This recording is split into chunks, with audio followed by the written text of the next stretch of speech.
Hey, it's your reigning supreme, the Dog Queen. Welcome back to my channel.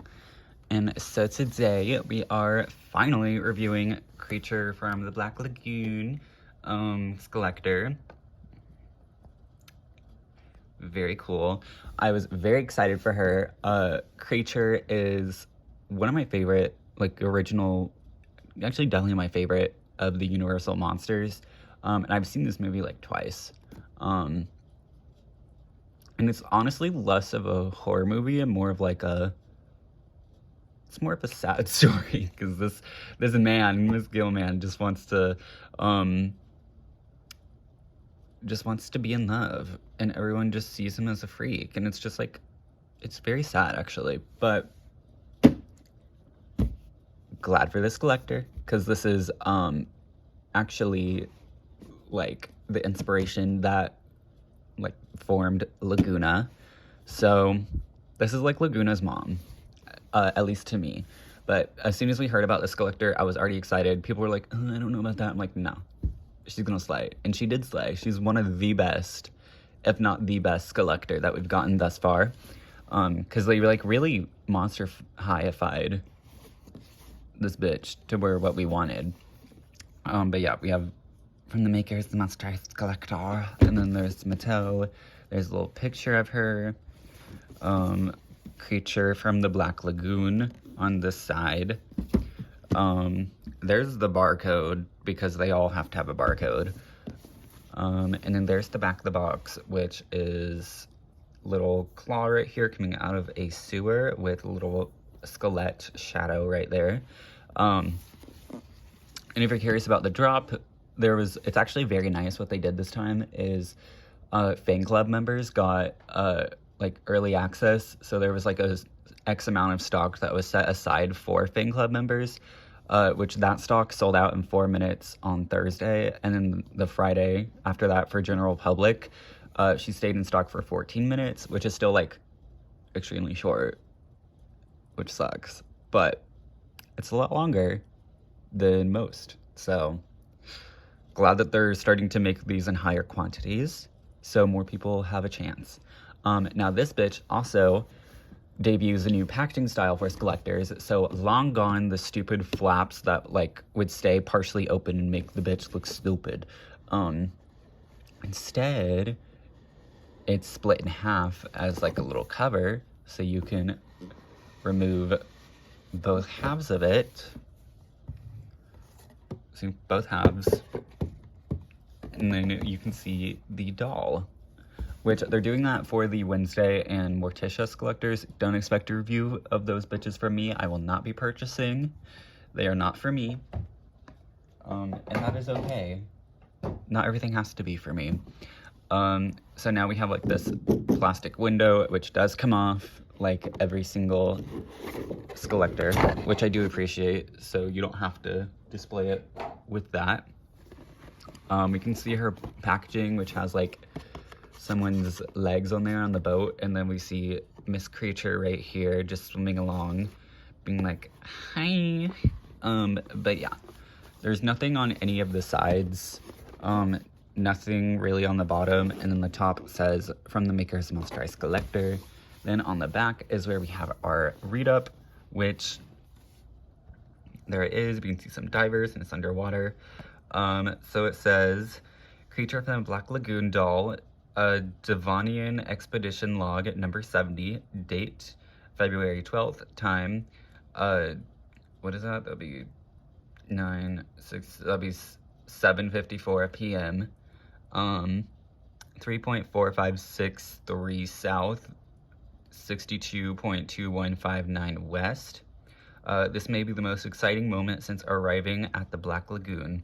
Our group of scientists have yet to unlock any secrets of the Devonian fossil in our possession, and questions abounded. Is this the bridge between a man and land animal?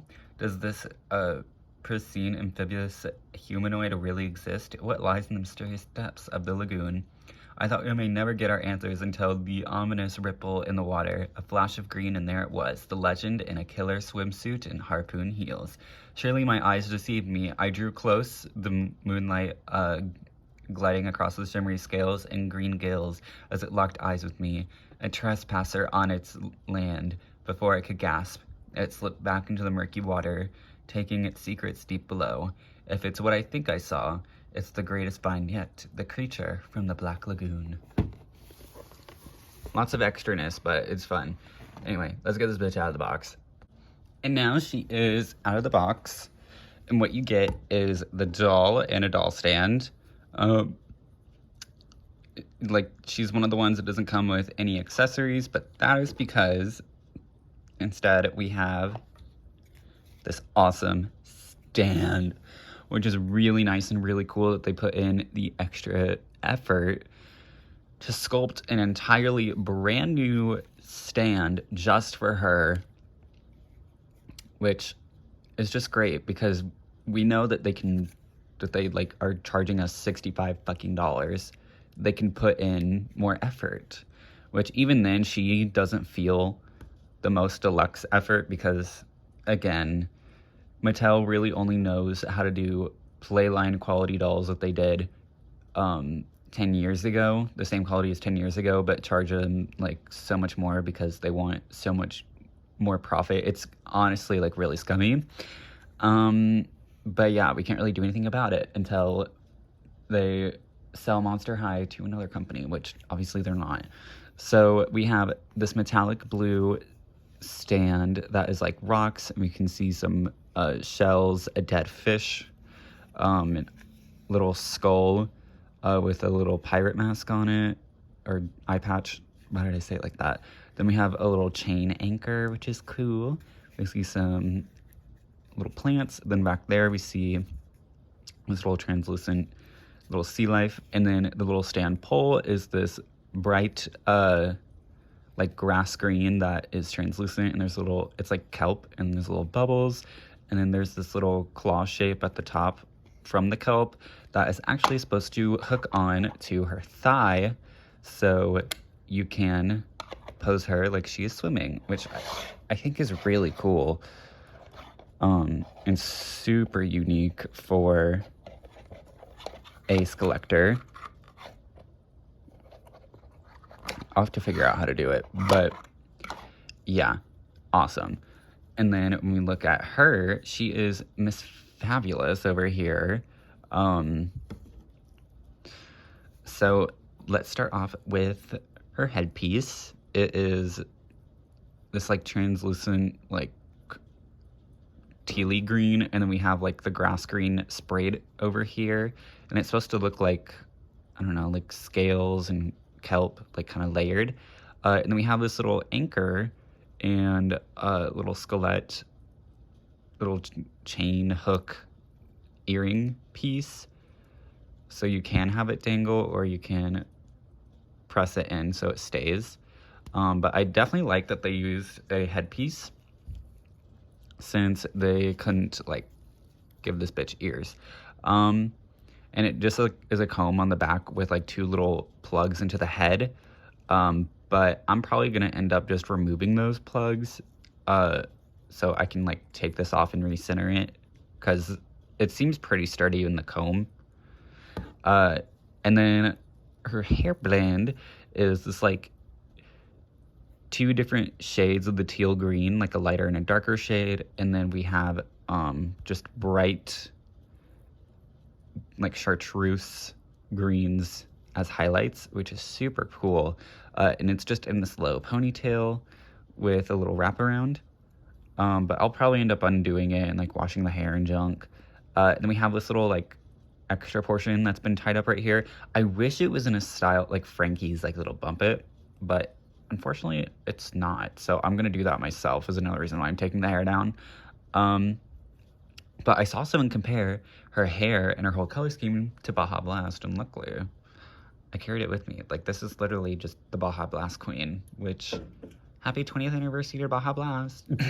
But yeah, her facial sculpt, brand new and super, super cool. Like, it's not even a modified sculpt of anything. It's completely new. We have these like large gills on the side. And then we have little raised portions right here and above here, some dots.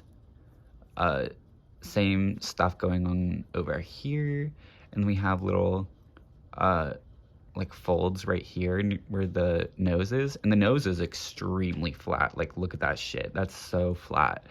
And then her lips, she has like a really large upper lip with a smaller lower lip to give like the like unique lip shape that the creature has.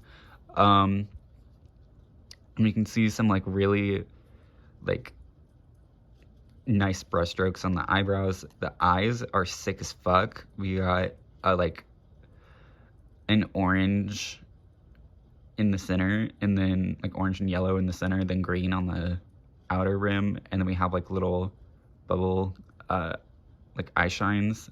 And then there's so many eyelashes on this bitch. Like, she was fucking fierce with all those eyelashes.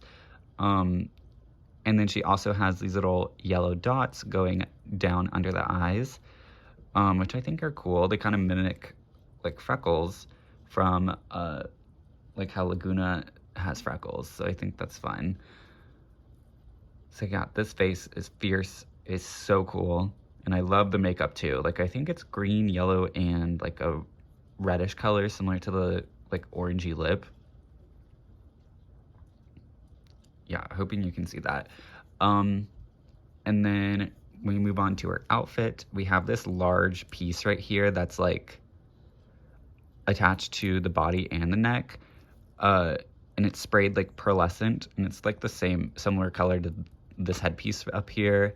Yeah, and we just got like these different scales and like portions of it to kind of look like the creature's main like body scales and stuff, and like the little pointy pieces right there. Really like nice concept. So I like it. And it doesn't have any like extra painted details. It's just the like pearlescent, which honestly is all it needs, because this character is like just all green anyway, besides the lips. So they did the best they could with what they were given. Then we have this adorable swimsuit underneath, which is, yes, such a smart idea.